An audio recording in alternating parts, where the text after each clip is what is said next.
Dawn, Antwerp remained half asleep beneath a low ceiling of fog drifting inland from the Scheldt.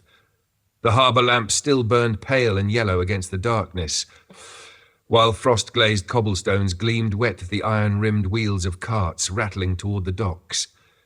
Fishmongers were only beginning to open their stalls along the quay. Stable boys hurried steaming draught horses through the narrow streets. Somewhere beyond the warehouses, a cathedral bell sounded faintly through the mist. A heavy four-wheeled carriage emerged from the gloom and rolled slowly toward the Charlwood's berth. The vehicle was a dark green travelling brake built for long continental roads rather than comfort, its lacquered sides dulled beneath layers of dried mud from weeks of overland travel. Brass lanterns swung from either side of the driver's bench.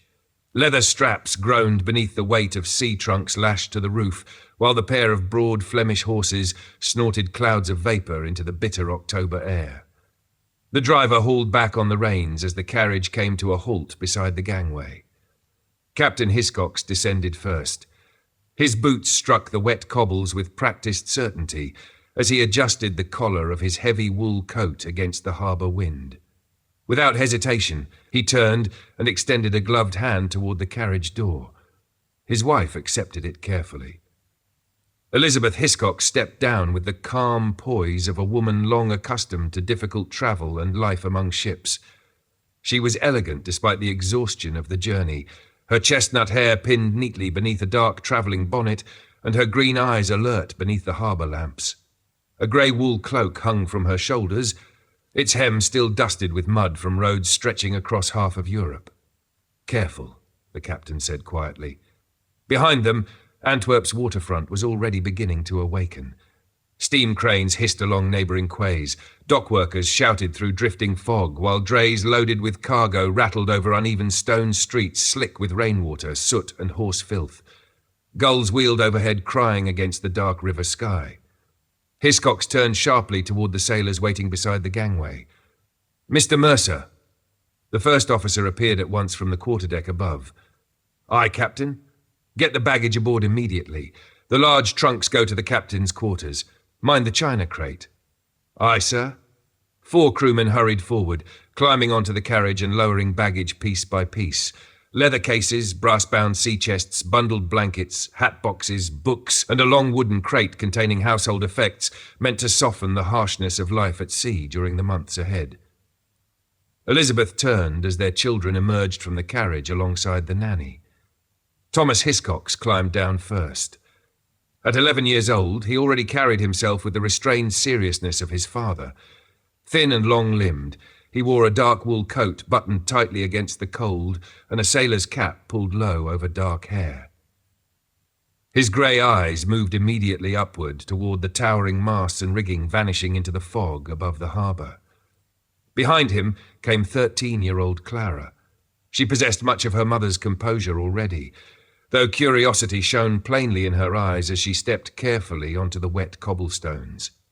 Auburn hair escaped from beneath her hood, despite her attempts to keep it pinned neatly in place.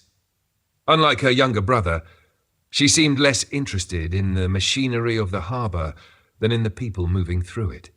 Sailors shouting in foreign languages, labourers hauling cargo, officers striding across the docks beneath swinging lamps. Miss Whitmore descended behind them with visible caution. The family's English nanny was a rigid woman in her 50s, with spectacles balanced low upon her nose, and an expression suggesting she already distrusted both the harbour and the ocean waiting beyond it. Clara stopped beside her mother and looked up at the immense black hull looming above the quay. "We shall truly sail all the way to South America in that?" she asked softly. "We shall," Elizabeth replied. Thomas said nothing. He was staring upward at the yards hanging motionless above them, like the framework of some enormous cathedral suspended in fog. The voyage before them would be long even under favourable conditions. From Antwerp, the Charlwood would cross the Bay of Biscay before turning south into the Atlantic trade routes. From there she would continue past Madeira and the Cape Verde Islands, before driving into the violent southern seas surrounding Cape Horn. Only after surviving the passage around the Horn would the ship finally turn north toward Valparaiso on the Chilean coast. With good winds, the journey might take 3 months. More often, it took longer. For officers and captains during the final great decades of sail, it was not unusual for families to accompany them on such voyages. Months or even years could pass between returns home, and many wives preferred the hardships of life aboard ship to remaining alone ashore indefinitely. Children raised at sea learned to sleep through groaning timbers and storm-driven waves long before they reached adulthood. Captain Hiscocks offered Elizabeth his arm. "Come along." Together they crossed the gangway as the Charlwood stirred awake around them. Crewmen carried trunks below, while sailors overhead stripped canvas covers from the longboats and prepared the standing rigging for departure. Lanterns swung from beams inside the deckhouse, while the first pale suggestion of dawn spread silver across the eastern horizon beyond Antwerp's rooftops. The captain paused briefly upon reaching the quarterdeck. "Mr. Mercer?"